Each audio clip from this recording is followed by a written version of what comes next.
Hello everybody, I'm Don Kleski and I am the instructor for business statistics. The purpose of this video, this introductory video, is to talk to you a little bit about the course, particularly focusing on the syllabus and a little bit about my background so you can kind of get a sense about what I might be able to bring to the class. Okay, first of all, the syllabus.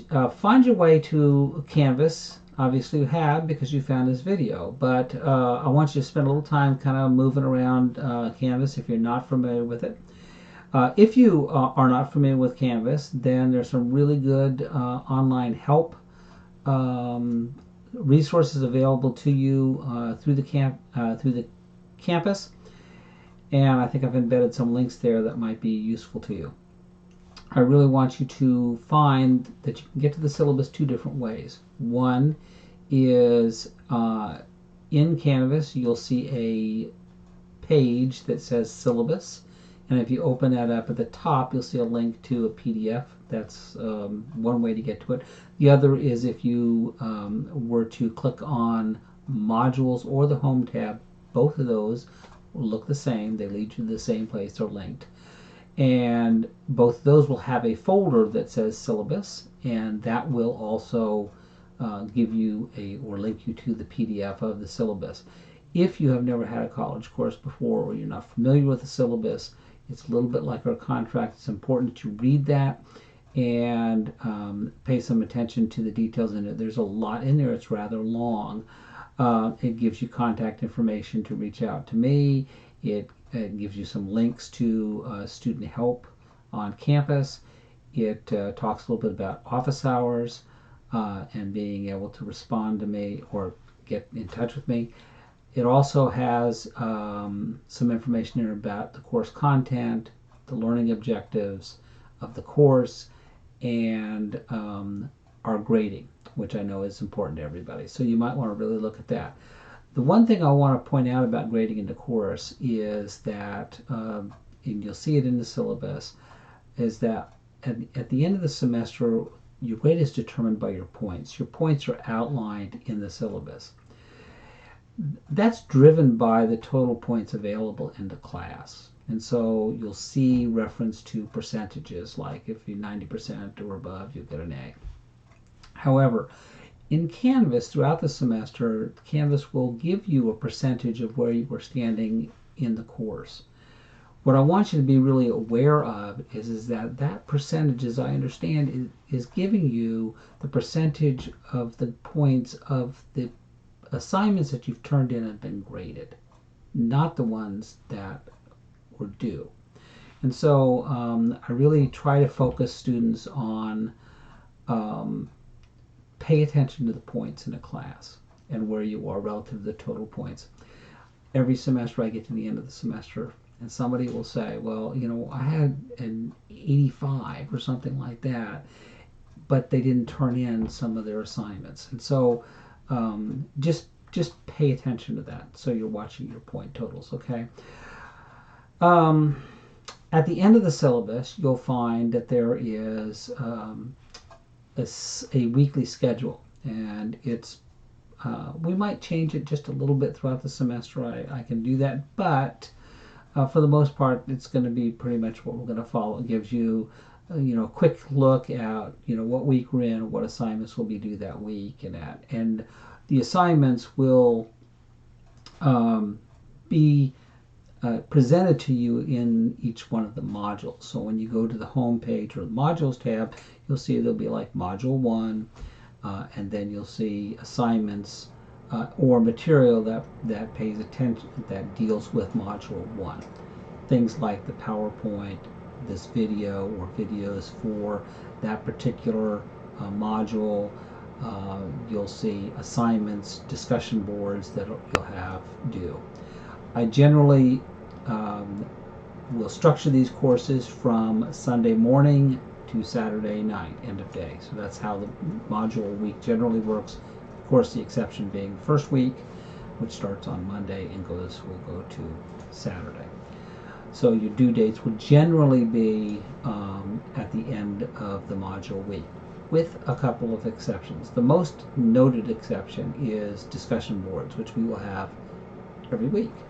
And the discussion boards, you get graded based on two phases to that. The first one is you posting something in answer to or commenting on the discussion board topic, and then that is due, by the way, on no later than Friday, and then responding to or commenting on two other students' posts by the end of day on Saturday. So you can see if you haven't done your post by Friday, then people in the class can't respond to your post.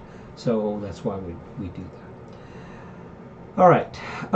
There are a few things that you cannot make up in the course. You cannot make up exams. You need to do them by the due date or complete them by the due date, and also you cannot make up the discussion posts.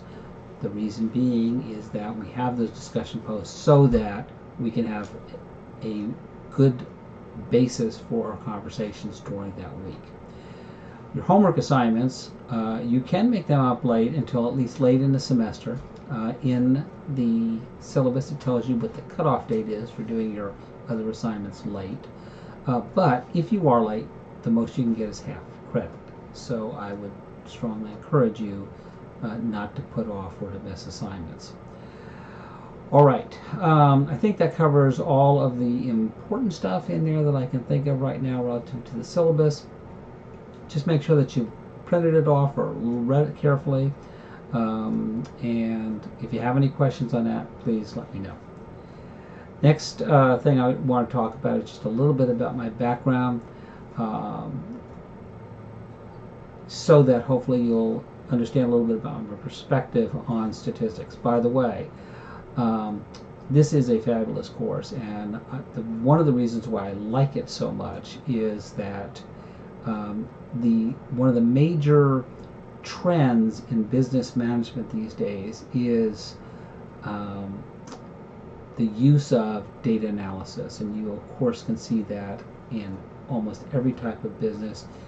If you went on the web and did an inquiry on a particular product or something like that, you ever notice that probably within the next couple of hours or days you start getting little emails that are trying to sell you something that's either related to that or slightly different. All of that springs forth from data analysis, and very sophisticated analysis nowadays.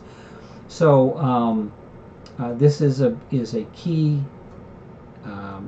building block for you in moving forward. So let me talk just a little bit about my general approach to this class. You will not see me overly focused on you memorizing statistical formulas. Now, that doesn't say that we don't spend time on the formulas and present those in the class, in the course, and use them and walk through them. But my focus is not for you to try to remember them. Why? Okay, why is because whenever somebody asks you a question nowadays and you don't know the answer, it's like, oh, let's Google it. And so you'll look at, you can look it up and you can find the information very quickly online. And by the way, what percentage of courses do you think you remember, say, about 8 weeks after a course? Not a lot. Probably, 10, 15%.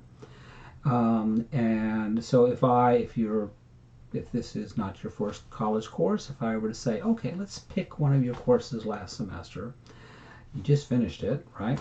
And let's sit down and have you take a test right now and see how much of it you remembered. You'll find that the percentage is pretty low, and that doesn't mean there isn't great value in taking these courses.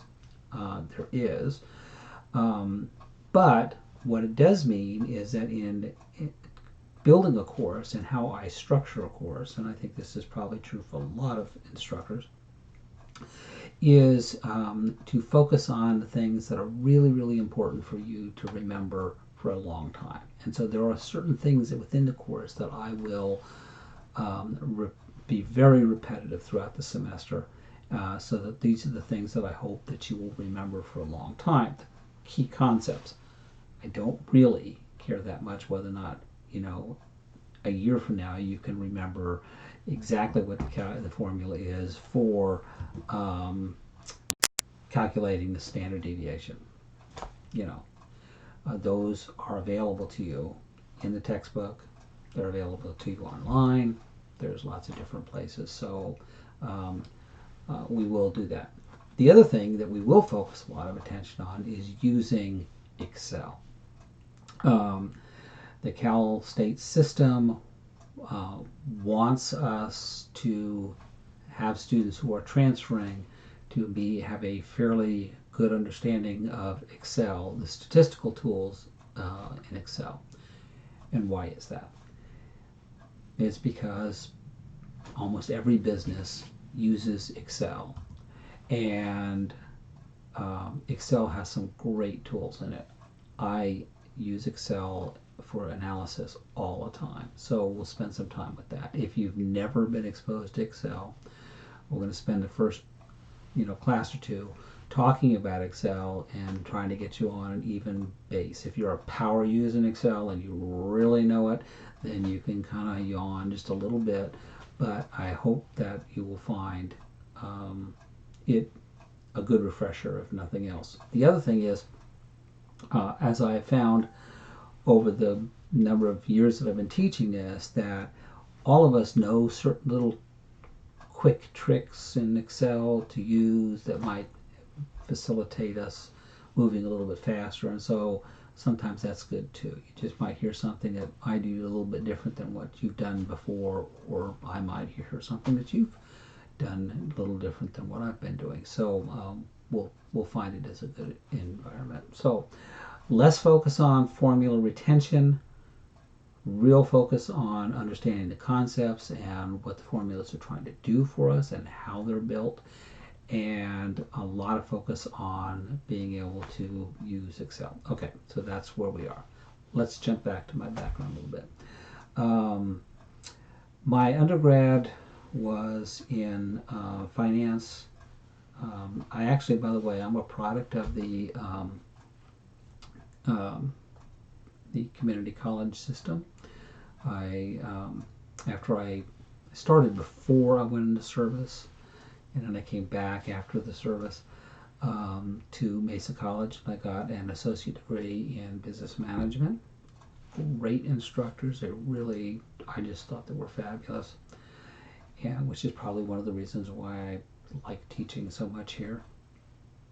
And then went on, got my bachelor's degree with a major in finance and a minor in psychology, and then after that got my master's in business administration degree from National University, and an emphasis in legal studies and law. I'm not an attorney, but it was really perfect for where my career track was going. We'll talk about my background a little bit after that. Okay, so let's see. Pretty much grew up in San Diego, and I mentioned I was in the service. I was in the Coast Guard, and actually was a cook in the Coast Guard. Was kind of going down the path of going into restaurant management. Took a little U-turn, wound up in banking and mortgage banking, which is kind of odd. But I think a lot of you will have experienced or will experience the fact that your careers kind of take a different path initially than what you were expecting. It's been a great career for me. But okay, so 40 some years, 45 years in banking and mortgage banking, in many senior type positions. I was with Great American Savings and Loan here, which at the time was about the 11th largest S&L in the country. 100-year-old company. I was with them for 18 years and was, senior vice president for them. Ran a lot of different operational type functions, loan administration, loan servicing. I was on staff functions out in their senior loan committee and product pricing committees. I ran appraisal subsidiary with about 100 appraisers. I ran item processing and general services, and just did a lot of line and staff type responsibilities over those 18 years. It was really, really a great experience and a great culture for me.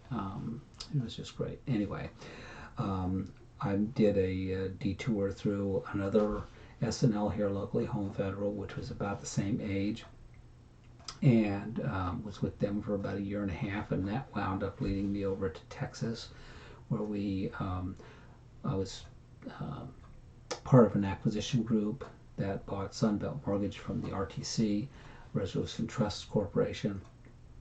That it was an S&L that had been shut down, and it was spun off the mortgage operation, and we went in, was part of the group that bought that, and we ramped it up. It became eventually became FT Mortgage, which was then sold became First Horizon, and we changed the name, and then was sold to MetLife, I think. And but we took that operation from about a $5 billion operation to about $33 billion in about 6 years, and we were, probably top 10 in originations in the country, and we're about top 15 in loan servicing.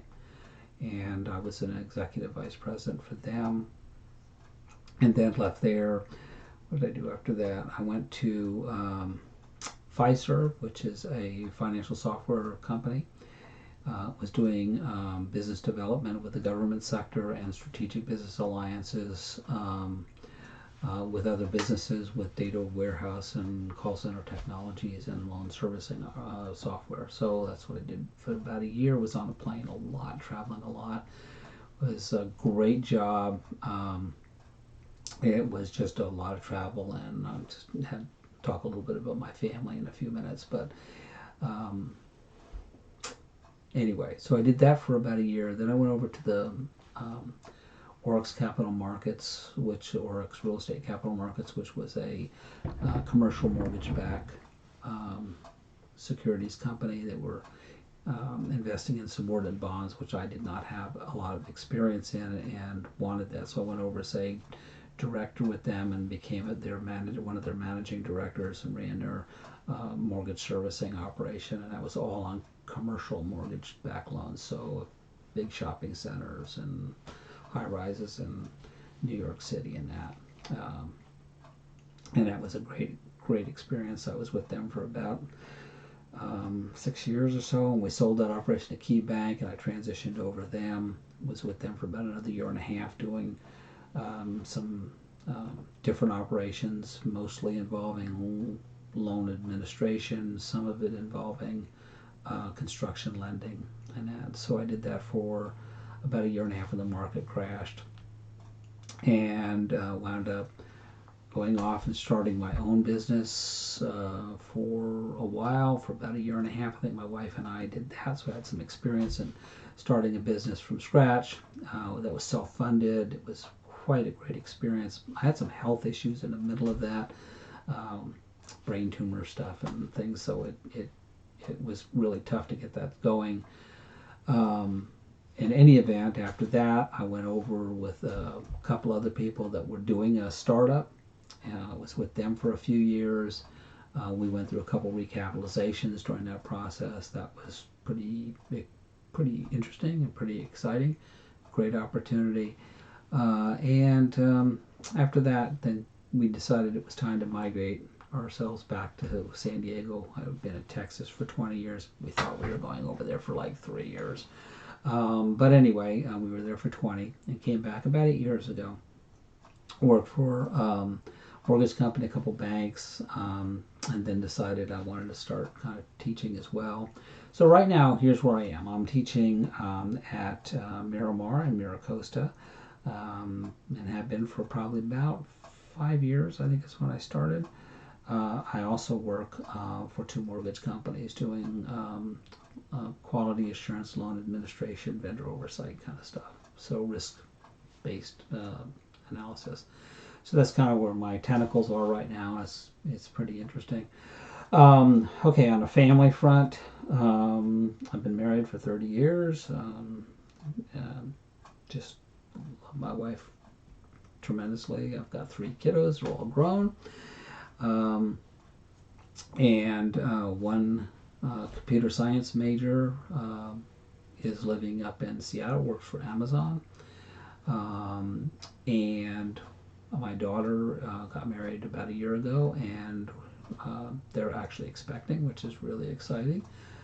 I think one of the students just had recently told me that she was going to be an aunt.